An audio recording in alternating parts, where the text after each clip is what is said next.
Hello there, very good morning and welcome to the Breakfast News. I'm Tracy Shilchi, and in the next 30 minutes I'll be getting you through the news you probably missed through the night and also look ahead to the news of the day. Let's start with the headlines.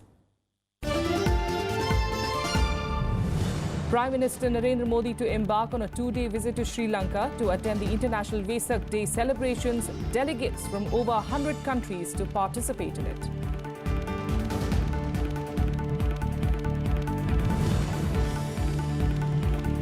Supreme Court to begin the hearing pleas of challenging triple talaq. 5-judge constitution bench to examine the extent to which the court can interfere in Muslim personal laws.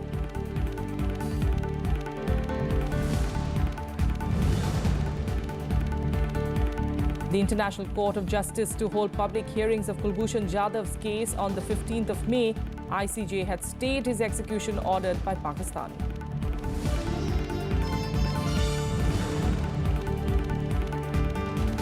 "22 people are killed and 28 injured as the wall of a wedding hall collapses in Rajasthan's Bharatpur.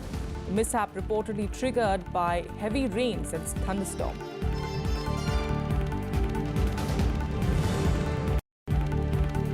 And US President Donald Trump meets Russian Foreign Minister Sergei Lavrov amid furor over FBI chief sacking, the highest level meeting with the Russian administration after taking office.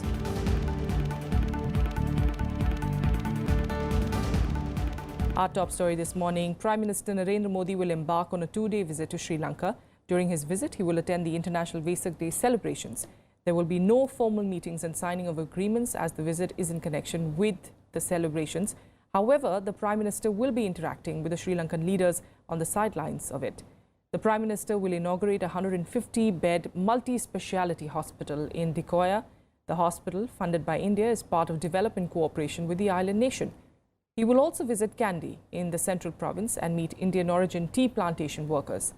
Vesak, which is the most important day in the Buddhist calendar, marks the commemoration of Lord Buddha's birth, enlightenment and passing away. Over 400 delegates from more than 100 countries will participate in the International Buddhist Conference in Colombo.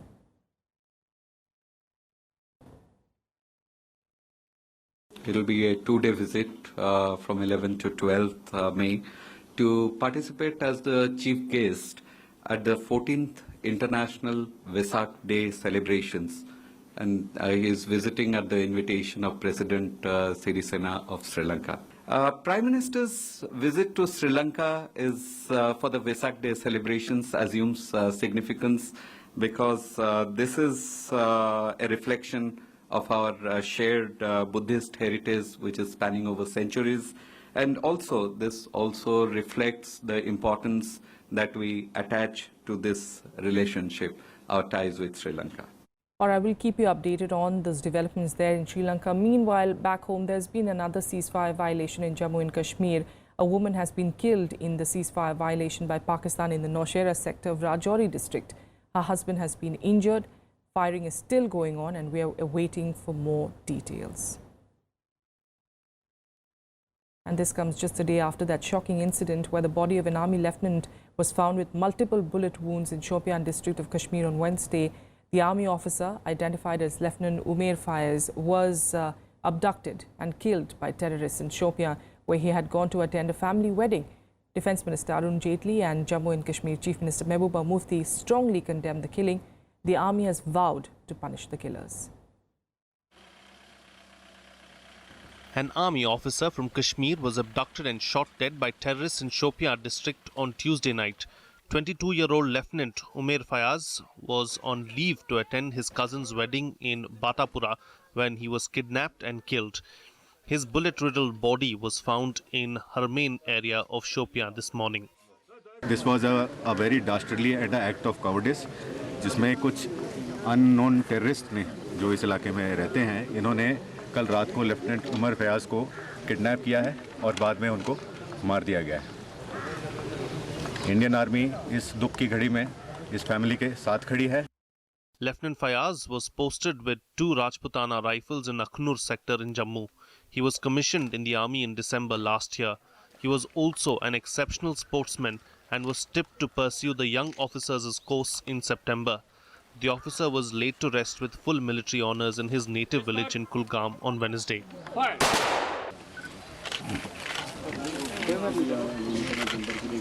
Defence Minister Arun Jaitley strongly condemned the killing, calling it a dastardly act of cowardice. He also said that the young officer was a role model and that his sacrifice reiterated the nation's commitment to eliminate terrorism from the valley.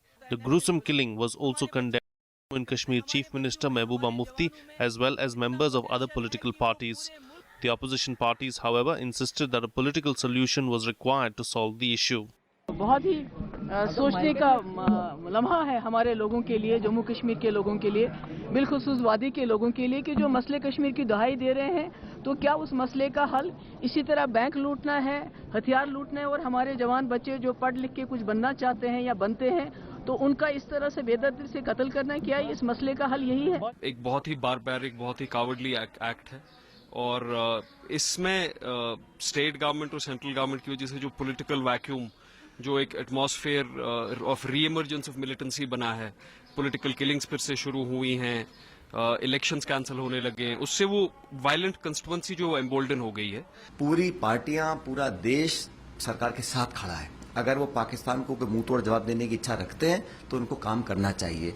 और आज भी जो खबर आज मिली है, बड़ा दुख हम लोगों को है कि इस प्रकार से किडनैप करके हमारे अफसरों को मारा जा रहा है, तो इससे लोगों का मनोबल टूटता है। I strongly condemn this killing, and violence is not the answer, and that too targeting individual officers or jawans, and killing them will not take Jammu and Kashmir anywhere, and we should address the issues as political issues. The incident comes amidst rising tensions between civilians and security forces in the valley. There has been a spike in militant activities in South Kashmir's districts of Pulwama, Shopia, Anantnag and Kulgam. Meanwhile, the army on Wednesday foiled yet another infiltration bid by militants along the line of control in Baramulla district of Kashmir. Bureau Report, Rajya Sabha Television. The International Court of Justice will hold public hearings in the case of retired Indian Navy officer Kulbhushan Jadhav on the 15th of May. The ICJ had stayed his execution after being sentenced to death by a Pakistani military court. The External Affairs Ministry said that India decided to move the ICJ as Jadhav was in illegal detention in Pakistan and his life was under threat. The Pakistani army has said that it will respond at an appropriate level to any query. In what comes as a huge relief, the International Court of Justice has stayed the execution of Indian national Kulbhushan Jadhav, who has been sentenced to death by a Pakistani military court on charges of spying. The order by the Hague-based court came a day after India approached it against the death sentence. I have mentioned to you very clearly that the circumstances that existed, the life of an Indian citizen is a threat. We have been denied consular access, which is in contravention to the international law. And therefore, we have sought this course of action. In its appeal to the ICJ, India accused Pakistan of egregious violations of the Vienna Convention on Consular Relations and asserted that Jadhav was kidnapped from Iran, where he was involved in business activities after retiring from the Indian Navy. India said it made 16 requests for consular access to Jadhav, but there was no response from Pakistan. Islamabad also did not respond to India's request for papers relating to Jadhav's case. The press release of the International Court of Justice is extremely clear on, and very lucid, very precise on what our pleas are, what are the grounds, what are the violations of international convention that the government has mentioned in its petition. India also contended that it was not informed of Jadhav's detention until long after his arrest and that Pakistan failed to inform the accused of his rights. External Affairs Minister Sushma Swaraj had written to Pakistan Foreign Affairs Advisor Sartaj Aziz on April 27th requesting visa for Jadhav's family. देश के लिए एक प्रसन्नता की, एक गर्व की बात है कि जो हमारा स्टैंड था, जो हमारा दावा था कि ये सब पाकिस्तान की कोशिश है देश को बदनाम करने की, उसके ऊपर रोक लगी है। और एक ऐसे व्यक्ति को जिसको उन्होंने अगवा किया, उसके बाद मिलिट्री कोर्ट के अंदर उसके ऊपर केस चलाया, उसको सजा सुनाई, उसके ऊपर रोक लगी है, बहुत अच्छी बात है। जिस प्रकार से पाकिस्तान बिना किसी न्यायिक जांच के और एक प्रकार से उनको फांसी देने का विचार कर रही थी, प्रयास कर रही थी, स्केपगोट बना रही थी। उसके ऊपर एक बहुत बड़ा झटका इसके कारण लगा है और मैं मानता हूं कि भारत सरकार की ये और भारत देश की ये बहुत बड़ी विजय है। The fact that the Indian ministry for the first time went after almost 45 years to seek such a stay of execution, and the fact that the International Court of Justice has deemed it fit to grant stay, obviously finding a prima facie case in favor of India, and India's argument that all these execution orders have not met the consular requirements. So I think we are very hopeful of future course of action. Meanwhile, Pakistan has said that India is using Jadhav's conviction as a tactic to divert attention from what it calls India's state-sponsored terrorism in Pakistan. 46-year-old Jadhav was sentenced to death last month by a military court in Pakistan for alleged espionage. Senior advocate Harish Salve will argue Jadhav's case in the International Court of Justice when it opens on May 15th. With inputs from Akhilesh Suman, Bureau Report for Rajya Sabha TV. The Supreme Court will today start the hearing on a batch of pleas challenging the constitutional validity of triple talaq, nikah halala and polygamy practices among Muslims. A bench headed by Chief Justice J.S. Kheher will commence hearing on the petitions, which include 5 separate writ pleas filed by Muslim women challenging the practice of triple talaq and terming it unconstitutional. The hearing holds significance since the Apex Court has decided to hear the cases during the summer vacation, even suggesting sessions on Saturdays and Sundays to swiftly decide on the contentious and sensitive issues. Attorney General Mukul Rohatgi will assist the bench, which will also examine to what extent the court can interfere in the Muslim personal laws in case they violate fundamental rights of citizens. The issue is being examined for an authoritative pronouncement on the constitutional and legal validity of triple talaq, nikah halala and polygamy practices. The Allahabad High Court in April had pronounced the practice unilateral and against the Constitution. जो संविधान बराबर के नागरिकों को, चाहे वो हिंदू हो या मुसलमान हो, चाहे वो महिला हो या पुरुष हो, जब अधिकार बराबर के दे रहा है और उनके सम्मान की बात कर रहा है, तो कोई भी, चाहे वो कोई भी धर्म का कानून हो, वो उस संवैधानिक अधिकारों को नहीं हटा सकता या छीन सकता। उसमें पूरी की पूरी तरह से देश का संविधान और उसके तहत जो भी अधिकार दिए गए हैं वो बिल्कुल जायज़ है और वही प्रिवेल करने चाहिए। Prime Minister Narendra Modi on Wednesday launched the integrated case management system of the Supreme Court in the presence of the Chief Justice of India, J.S. Kheher. The system will help litigants access data and retrieve information online. The new system will be a step towards making the proceedings of the Supreme Court paperless. Speaking on the occasion, Kheher said that he proposes to integrate the system with all 24 high courts and subordinate courts across the country. He further added that it will help usher in transparency, reduce manipulation, and help the litigant know about the process of the case on a real-time basis. Every central and state government department will know if they have been made a party to the case, and it will help them prepare accordingly. The Prime Minister used the tagline, "Nation is changing," to the point of changing mindsets with regard to work culture in the country. मुझे कई जगह से खबरें आ रही हैं कि बहुत बड़ी मात्रा में हाई कोर्ट में, सुप्रीम कोर्ट में जजेस अपने वैकेशन को कम करके इस देश के गरीबों के लिए अपना समय देने वाले हैं। मैं इसके लिए आपका बहुत आभारी हूँ।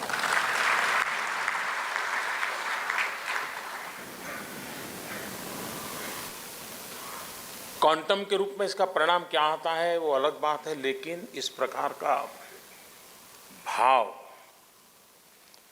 पूरे वातावरण को बदल देता है।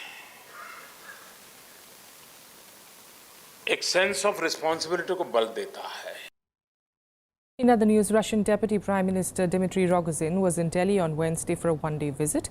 He met External Affairs Minister Sushma Swaraj and with both sides reviewing their bilateral cooperation in a range of sectors, including civil, nuclear, trade and investments. This meeting comes ahead of the annual summit between Prime Minister Narendra Modi and Russian President Vladimir Putin on the 1st June. During the meeting of India-Russia Intergovernmental Commission on Trade, Economic and Cultural Cooperation, both sides also took stock of implementation of various key bilateral initiatives. Russian Deputy Prime Minister later met Prime Minister Narendra Modi and discussed issues of bilateral interest. Prime Minister noted the positive all-round progress in bilateral cooperation between India and Russia. He also appreciated the high-level exchanges between the two sides as both countries celebrate the 70th anniversary of establishment of diplomatic relations this year. Сегодняшняя наша встреча в основном была посвящена обсуждению вопросов торгово-экономического сотрудничества, а также подготовке к саммиту, который состоится вот уже совсем скоро, в самом начале июня этого года в Санкт-Петербурге состоится встреча наших лидеров, премьер-министра господина Моди и президента Путина.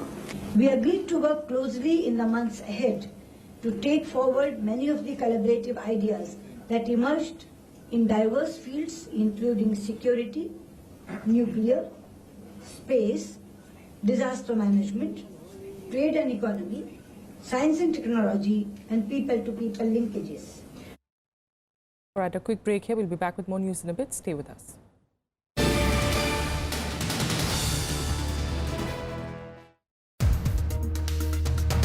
असली लड़ाई इस समय opposition और सरकार के बीच में क्या है? क्या आइडियोलॉजी की लड़ाई है? क्या मुद्दों की लड़ाई है? संविधान खतरे में है, तो इससे बड़ा मुद्दा क्या हो सकता है? ऑपोजिशन एक प्लेटफॉर्म पर जब आएगा और बहुत सारे ऐसे फेसेस होंगे तो ये बातें बहुत आम हो जाती हैं कि ईगो क्लैशेस होती हैं और अल्टीमेटली वो जो ऑपोजिशन का एक प्लेटफॉर्म बनता है वो क्रम्बल कर जाता है। अपोजिशन में एकता पहले होना जरूरी है। जो नाम आप कह रहे हैं, नाम सेकेंडरी बात है। Watch to the point with veteran JDU leader Sharad Yadav only on Rajya Sabha television.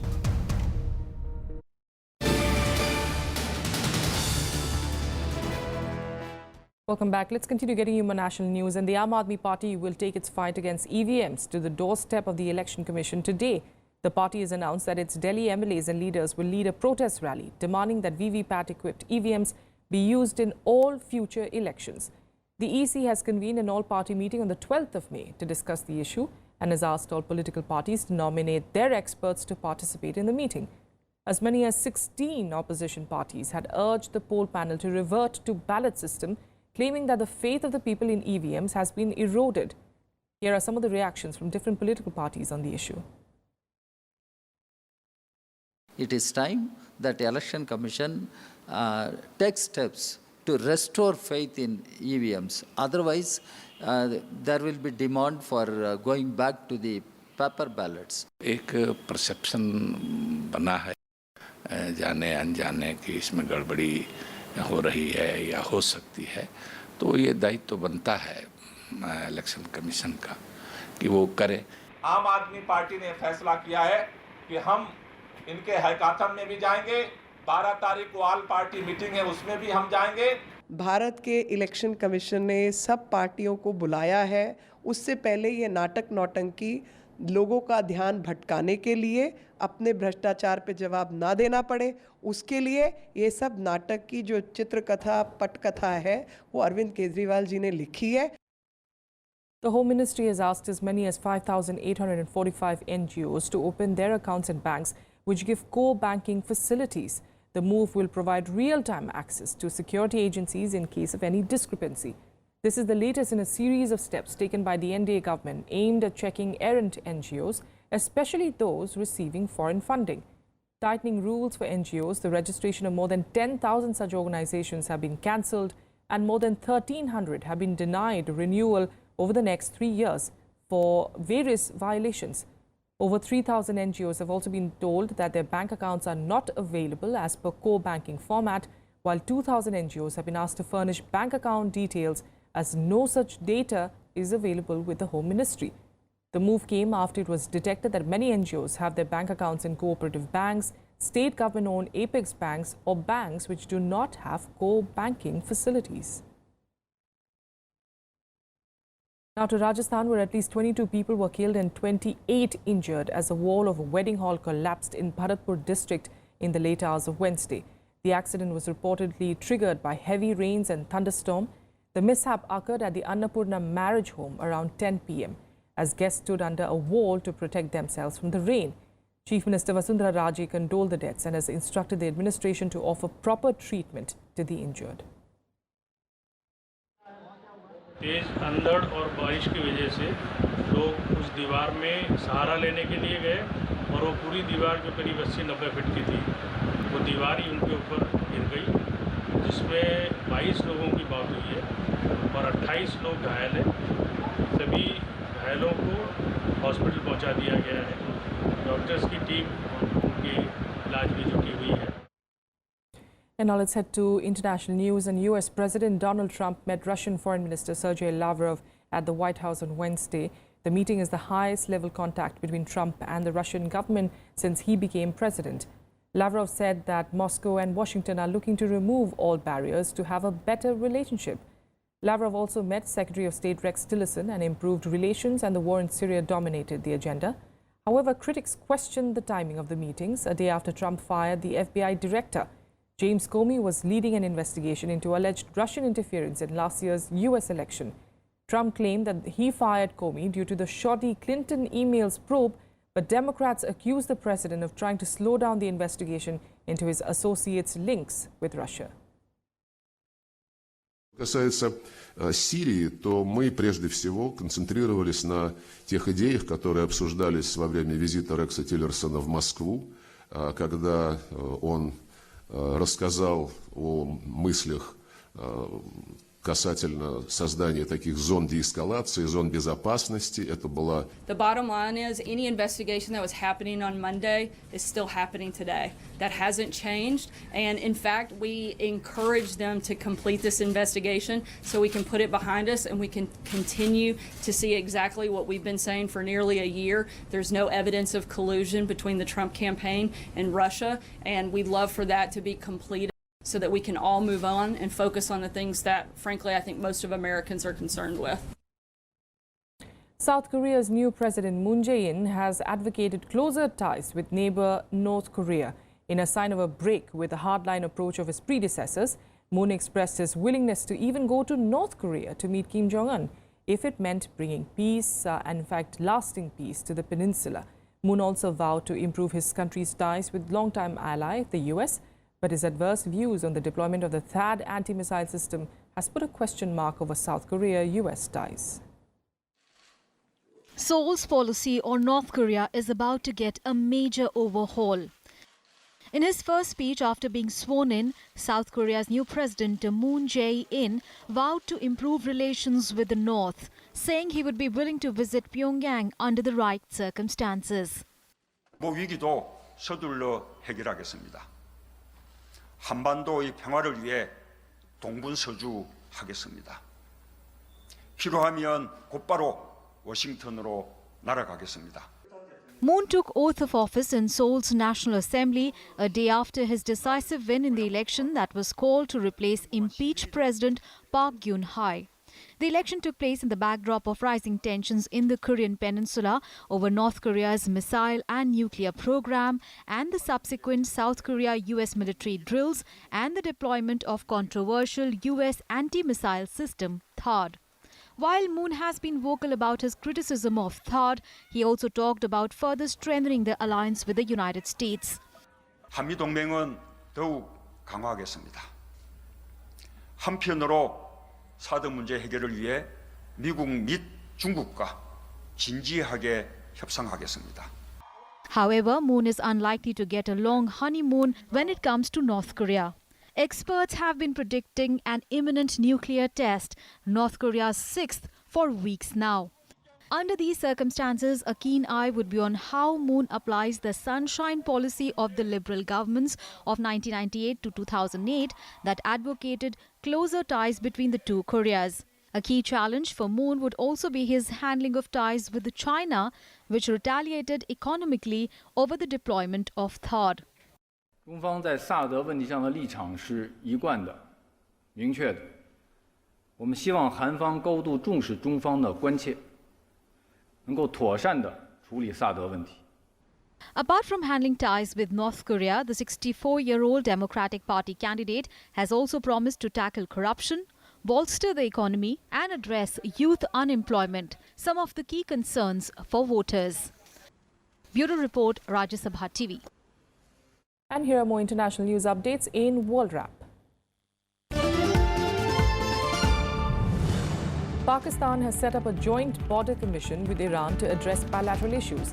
The move comes a day after it summoned the Iranian envoy to express concern over Iran's assertion that it will hit safe terror havens in Pakistan. Relations between the two neighbors have been tense after the killing of an Iranian border guards in a clash with militants.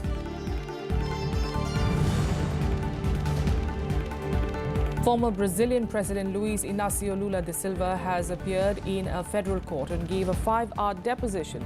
Lula is accused of receiving a seaside apartment in return for helping a construction firm win government contracts. His court appearance has spearheaded Brazil's biggest ever corruption probe.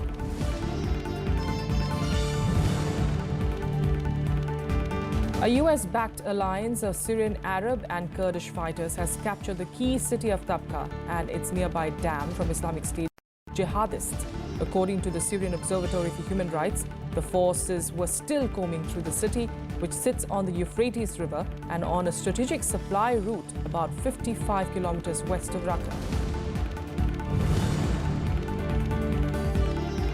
The Chinese media has claimed that the latest missile test by the country can attack both aircraft carriers and the US THAAD missile defense system deployed recently in South Korea. The Global Times also said that the test was specifically aimed at Seoul's THAAD deployment. The US moved in the THAAD missile to counter any missile attack by North Korea against the US, South Korea and Japan.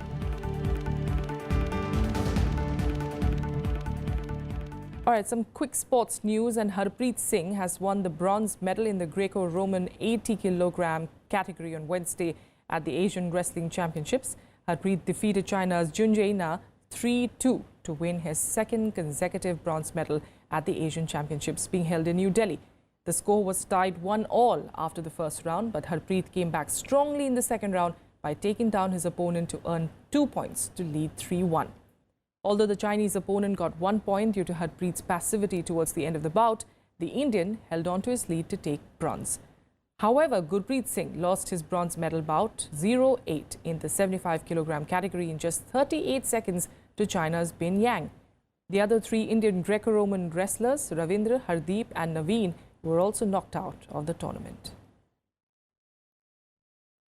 And finally, Mumbai's D.Y. Patil Stadium erupted in cheer on Wednesday night as pop sensation Justin Bieber took to the stage amid a stunning display of fireworks. Around 50,000 fans were in attendance at his debut concert in India. The spellbound audience swayed to his music as he belted out all his all-time hits. He kick-started the concert with hit numbers like Where Are You Now and Mark My Words and kept the momentum going till the closing track. We're leaving you now with some of those concert visuals. Thanks for joining us.